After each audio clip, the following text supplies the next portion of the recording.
Before I begin, I just want to say thank you for giving me your time, for listening. It means more than you know. In a world where everyone is rushing past each other, where stories get lost in the noise, you chose to stop and listen to mine. That makes me feel heard. It makes me feel like my experience matters. If this story resonates with you, please consider subscribing. I have more to share, more truths that need to be told, and knowing that someone out there cares enough to listen, it gives me strength. Now, let me tell you what happened. I never thought I would become invisible in my own son's house. It was a Tuesday afternoon in late September when I arrived in Portland, Oregon with 2 suitcases and a heart full of hope. The rain was light, typical for the Pacific Northwest, misting the windows of the Uber as we drove through the tree-lined streets of southeast Portland. The driver, a quiet man who didn't ask questions, took Burnside Street east, past the old buildings with faded signs, past the coffee shops and vintage stores, toward the neighborhood where my son lived. I watched the city pass by through rain-streaked glass, and I told myself this was a new beginning, a chance to be close to family, a chance to stop struggling alone. I was 63 years old, and I had lost my apartment in Sacramento. The landlord had sold the building to developers who wanted to gut it and turn it into luxury condos. I had lived there for 12 years. It was rent-controlled, affordable, the only place I could manage on my Social Security check. When the eviction notice came, I spent weeks searching for something, anything within my budget. But Sacramento had changed. The rents had doubled. The waiting lists were years long. I called every agency, every housing authority, every charity. Nothing. That's when Michael called, my son. He said he had been thinking about me, worrying about me. He said he had talked to his wife, Vanessa, and they both agreed. It was time for me to move to Portland, time for me to live with them. They had a guest room, they had space. I didn't need to worry anymore. I cried when he said that.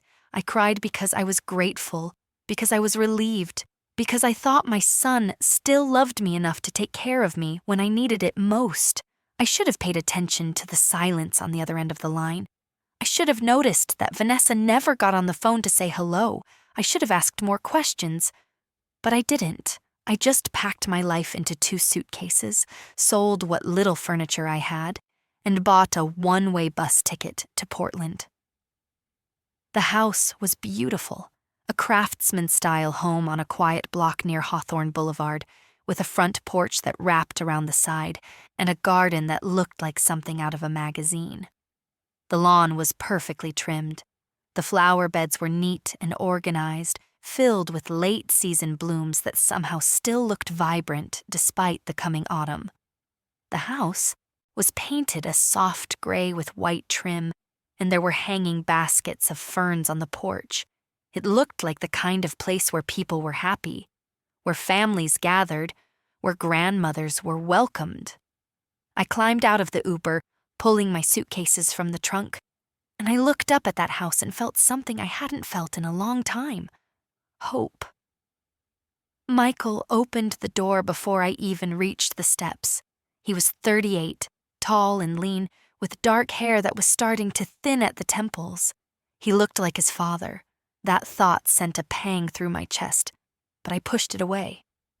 Michael smiled, and it was warm, genuine.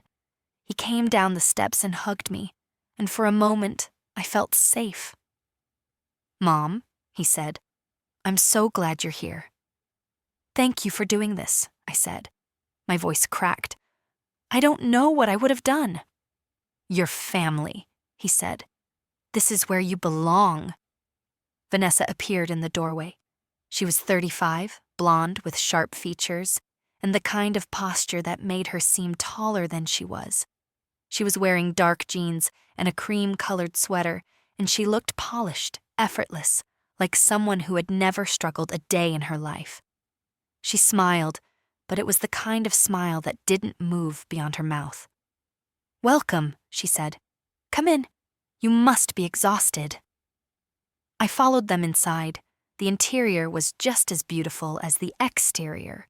Hardwood floors, exposed beams, tasteful furniture that looked expensive. There were framed prints on the walls, abstract art that I didn't understand, but that looked important. Everything was clean. Everything was perfect. I felt suddenly aware of how old my suitcases looked, how worn my coat was, how out of place I seemed. Vanessa led me upstairs to the guest room. It was small, tucked at the end of the hallway, with a single bed pushed against the wall, a dresser, and a narrow window that looked out over the street. The walls were painted a pale blue, and there was a small lamp on the nightstand. It smelled like lavender, that artificial lavender scent that comes from plug-in air fresheners. "This is it," Vanessa said. She stood in the doorway, her arms crossed. "I hope it works for you." "It's perfect," I said. I meant it. After weeks of not knowing where I would sleep, a small room with a clean bed felt like a gift. "Good," Vanessa said. "Bathroom is across the hall. Towels are in the closet.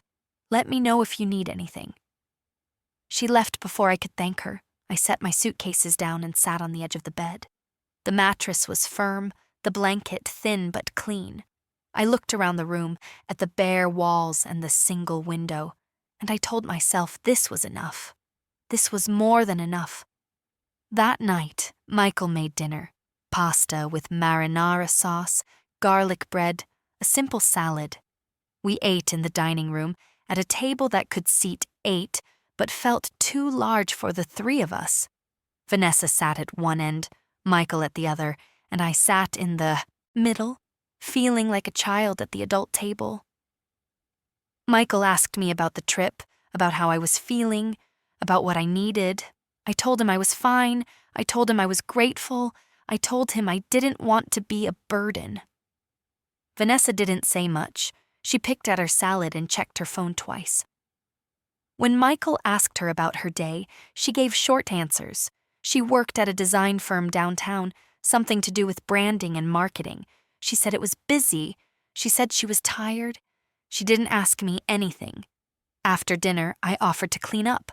Michael said I didn't have to, but I insisted. I wanted to help.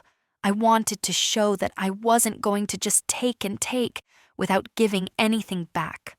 I washed the dishes by hand, dried them, put them away in the cabinets that Vanessa had to show me because I didn't know where anything went. She watched me for a moment, then left the room without a word. I went to bed early that night. I lay in the small bed in the small room, listening to the sound of rain against the window. And I told myself this was going to work. I told myself I just needed to be patient, to be helpful, to stay out of the way. I told myself I was wanted here. The first week passed quietly. I woke early, before Michael and Vanessa, and I made coffee. I sat at the kitchen table and watched the morning light filter through the trees outside. I tried to be invisible. I tried to take up as little space as possible. When Michael left for work, he would kiss Vanessa goodbye, and sometimes he would wave to me, and I would wave back and tell him to have a good day. Vanessa would leave shortly after, her heels clicking on the hardwood, and I would be alone. I spent my days cleaning. I wiped down counters. I vacuumed the living room. I folded the laundry that Vanessa left in the dryer. I wanted to be useful. I wanted to earn my place. I thought if I could just be helpful enough, quiet enough, small enough, they would be glad I was there. But the rules started almost immediately. The first rule came on the 4th day. I had been using the guest bathroom upstairs, the one across the hall from my room. It was small but functional, with a shower, a toilet, and a sink. That morning, Vanessa knocked on my door while I was getting dressed. "Can I talk to you for a second?" she asked. "Of course," I said. She stood in the doorway, her arms crossed. "I need you to start using the half bath downstairs." I blinked. "The half bath?" "Yeah, the one by the kitchen. We're planning to renovate the upstairs bathroom, and the contractor needs access. It'll be easier if you're not using it." "Oh," I said. Okay, when is the renovation happening? We're still finalizing the timeline, she said. But it's better if you just switch now. I nodded. Of course, no problem. The half bath downstairs was tiny. Just a toilet and a sink, no shower, barely enough room to turn around. I had to use the upstairs bathroom to shower, but only when they weren't home. Vanessa made that clear the next day. She said it was awkward to have me showering when they were getting ready for work. She said it would be better if I showered in the afternoons after they left. I agreed. I showered at 2 in the afternoon when the house was empty and quiet, and I felt like a ghost. The rules kept coming. Don't use the living room during the day. Vanessa liked it clean and undisturbed when she got home. Don't leave anything on the kitchen counters. Don't use too much hot water. Don't turn on the heat unless it was absolutely necessary. Don't watch TV in the evening because they like to relax together. Don't sit in the armchair by the window. That was Vanessa's chair. I didn't know it was her chair. I had sat there one afternoon, reading a book I had borrowed from the library, and Vanessa came home and stood in the doorway. She didn't say anything. She just stood there, staring at me, until I noticed and moved. I apologized. She didn't respond. She just sat down in the chair, opened her laptop, and started working. I went back to my room. By the end of the second week, I realized I had stopped existing in the common areas of the house. I spent most of my time in the small blue room at the end of the hall. I read. I stared out the window. I waited for Michael to come home because he was kind, because he would smile at me and ask how my day was, because for a few minutes I felt like I mattered. But even Michael started to change. He came home later. He was tired, distracted. When I tried to talk to him, he would nod and give short answers, and then he would disappear into his office or sit with Vanessa on the couch, and I would go back upstairs. One night in early October, I heard them arguing. Their bedroom was next to mine, and the walls were thin. I wasn't trying to listen, but I couldn't help it. Vanessa's voice was sharp, angry. How long is she staying? Michael's voice was quieter, defensive. I don't know. She doesn't have anywhere else to go. This was supposed to be temporary. I know. It's been 2 weeks, Michael. I feel like I can't relax in my own home. She's not doing anything wrong. She's just trying to help. She's always here. She's always in the way. I didn't sign up for this. There was a long pause. Then Michael said, "What do you want me to do?" "I want you to figure it out."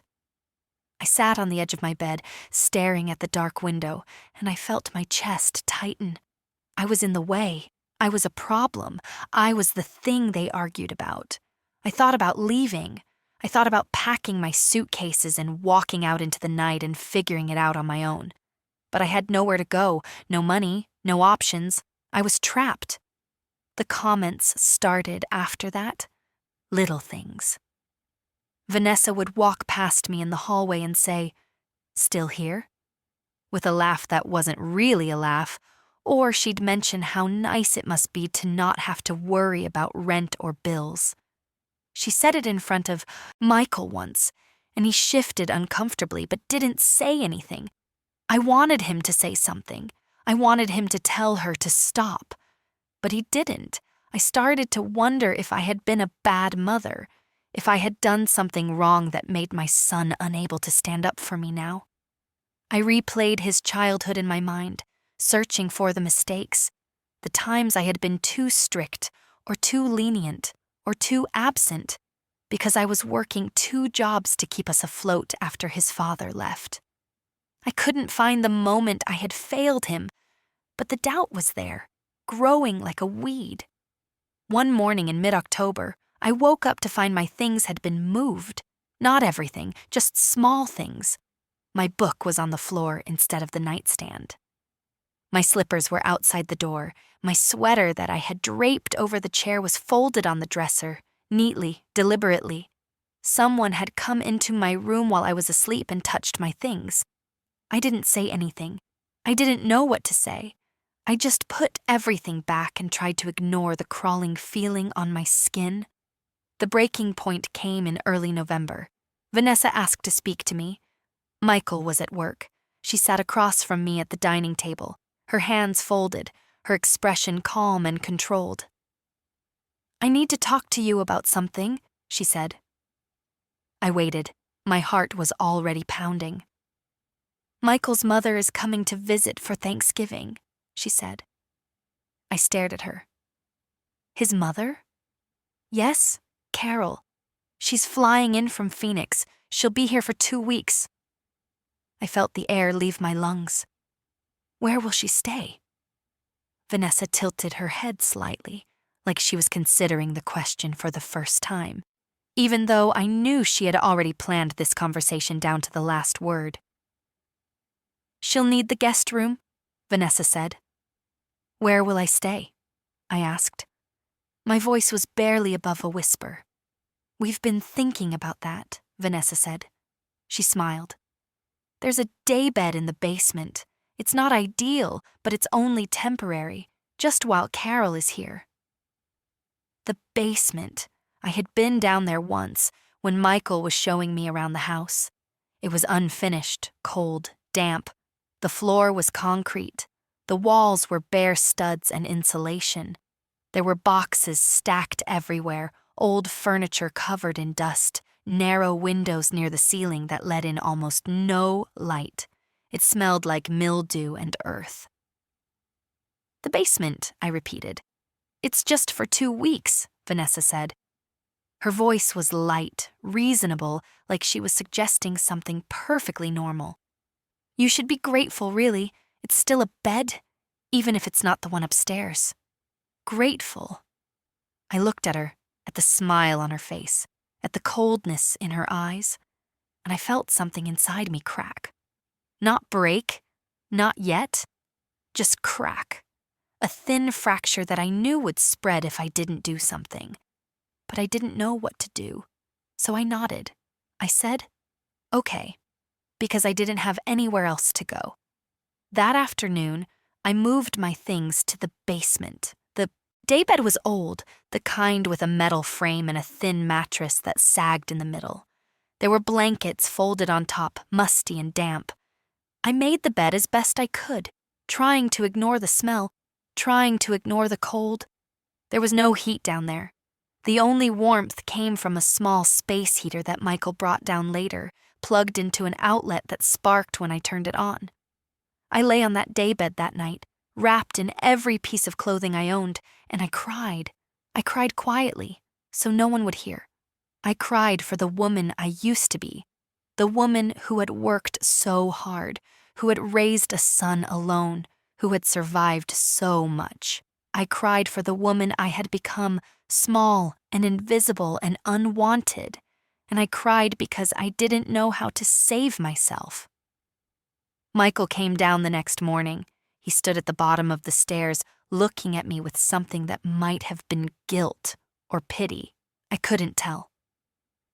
"Mom," he said, "I'm really sorry. It's just temporary." "I know," I said. I didn't look at him. "She's my mother," he said, like that explained everything. "I'm your mother," I wanted to say. But I didn't. I just nodded. He left. I stayed in the basement. Carol arrived 2 days later. She was a tall woman in her early 70s, with dyed red hair and a loud voice, and a small dog named Bella that yapped constantly. She was polite to me in the way people are polite to strangers they don't care about. She hugged Michael. She complimented Vanessa on the house. She settled into the guest room, my room, and I stayed downstairs. I came up for meals. I helped cook. I set the table. I washed the dishes. And I watched as Carol and Vanessa laughed together in the kitchen, as Michael smiled more than he had in weeks, as the 3 of them sat in the living room and talked and watched movies and acted like a family. I was not part of that family. I was the help. On Thanksgiving Day, I woke up early and went upstairs to start cooking. I made the stuffing, the same recipe I had used every year when Michael was growing up. I made mashed potatoes and green bean casserole and cranberry sauce. Carol made a pumpkin pie. Vanessa roasted the turkey. When we all sat down to eat, Carol complimented Vanessa on the meal. Michael thanked Vanessa. No one mentioned the stuffing or the potatoes or the cranberry sauce. It was as if I hadn't been there at all. After dinner, I went back to the basement. I sat on the daybed, staring at the concrete wall, and I realized something. I had disappeared, not just from the house, but from my own life. I had let them erase me, but not completely. There was still a part of me left, buried deep under all the shame and fear and loneliness. A part that remembered who I used to be. A part that knew I deserved better. That night, I made a decision. I was going to get out. I didn't know how yet, but I was going to find a way. The next morning, I went to the Multnomah County Library. I took Michael's old bike from the garage, the one he never used, and I rode through the cold November rain to the library on Belmont Street. I sat at a public computer, my fingers stiff and clumsy on the keyboard, and I started searching. Senior housing, low-income apartments, social services, nonprofits that helped women in crisis. I wrote down phone numbers on scraps of paper. I made calls from a payphone outside a Safeway because I didn't want to use Michael's phone. I didn't want them to know. I didn't want them to stop me. The process was slow. There were waiting lists. There were applications that required documents I didn't have. There were interviews that I had to take the bus to, sitting in sterile offices and answering questions about my income and my situation and why I needed help. Every time, I felt a little smaller, a little more ashamed. But I kept going. In early December, a caseworker named Rita called me. She said there was an opening at a subsidized senior living community in Northeast Portland. A studio apartment, small but clean, affordable on my Social Security check. It was mine if I wanted it. I said yes. I said yes so fast that Rita laughed. "We'll get you moved in by the end of the week," she said. I hung up the phone and stood there on the street corner, rain soaking through my coat, and I felt something I hadn't felt in months. Relief. I told Michael that evening. He was in the kitchen, making coffee, and I walked in and said I was leaving. He looked surprised. "What? Why?" "I found a place," I said. "An apartment. I'm moving out on Saturday." "Mom, you don't have to do that. You can stay here." "No," I said. "I can't." He looked uncomfortable. He set down his coffee mug. "Is this about the basement? Because that was just temporary. Carol's leaving next week. You can have the guest room back." I stared at him. "It's not about the basement, Michael. It's about everything." "What do you mean?" "You let her treat me like I was nothing," I said. My voice was shaking now, but I kept going. "You let her push me out of your life. You stood by and watched, and you didn't say anything. You didn't defend me. You didn't protect me. I'm your mother, and you let her put me in a basement." His face went pale. I didn't know what to do. I was trying to keep the peace. "You kept the peace," I said, "but you lost me." I turned and walked away. He didn't follow. I moved out on Saturday morning. Michael helped me carry my suitcases to the Uber, but he didn't say much. Vanessa stood on the porch watching, her arms crossed. She didn't say goodbye. Carol had already left, and the guest room was empty again, but no one offered it back to me. As the car pulled away from that house, I looked back once. I saw Michael standing on the sidewalk, his hands in his pockets, and I wondered if he understood what he had lost. I wondered if he ever would. The studio apartment was in a building on MLK Boulevard, a 3-story brick structure with a small courtyard in the center. My apartment was on the 2nd floor. It was one room, maybe 300 square feet, with a kitchenette in the corner and a bathroom barely big enough to turn around in. The walls were white, The floor was old linoleum. The window looked out over the street. It was mine. I spent the first night sitting on the floor, my back against the wall, just breathing. The heat worked. The lock worked. No one was going to come in and move my things. No one was going to tell me I was in the way. I was safe.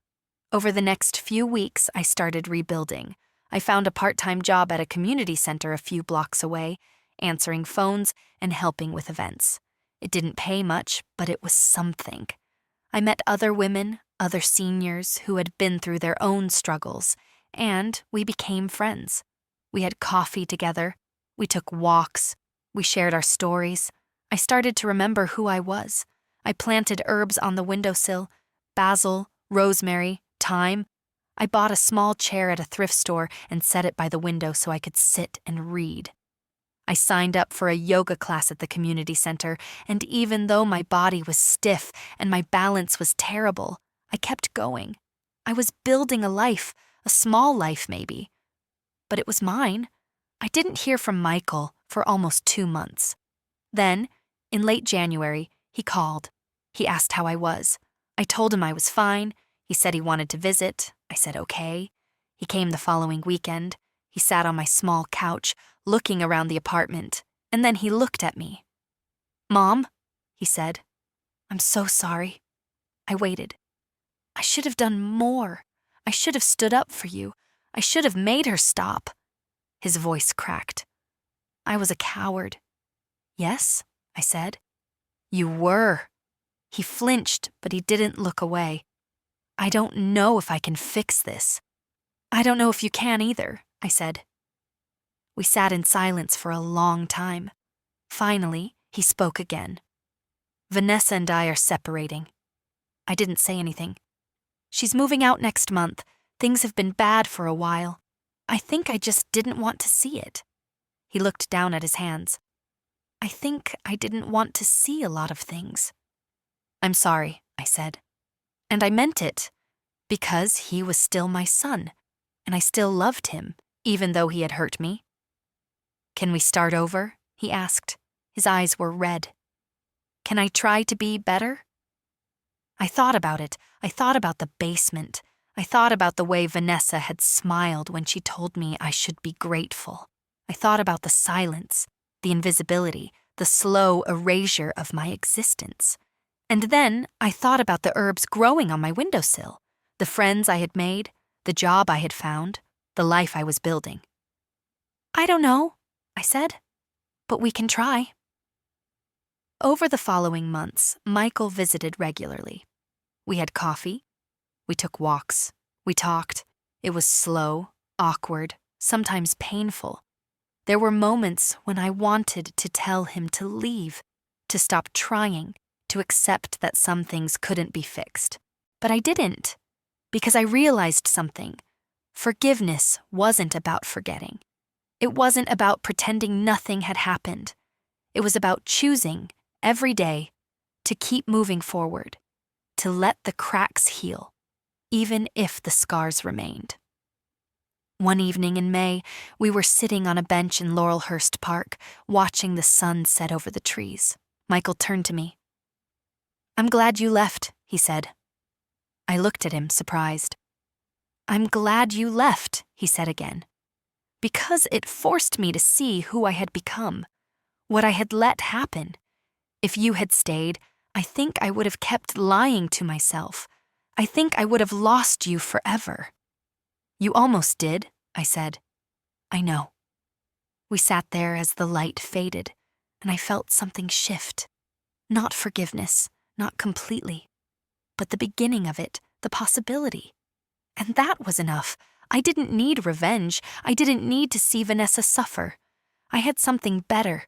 I had my life back. I had my dignity back. I had myself back. And as the stars began to appear in the sky above Portland, I realized that was the greatest victory of all.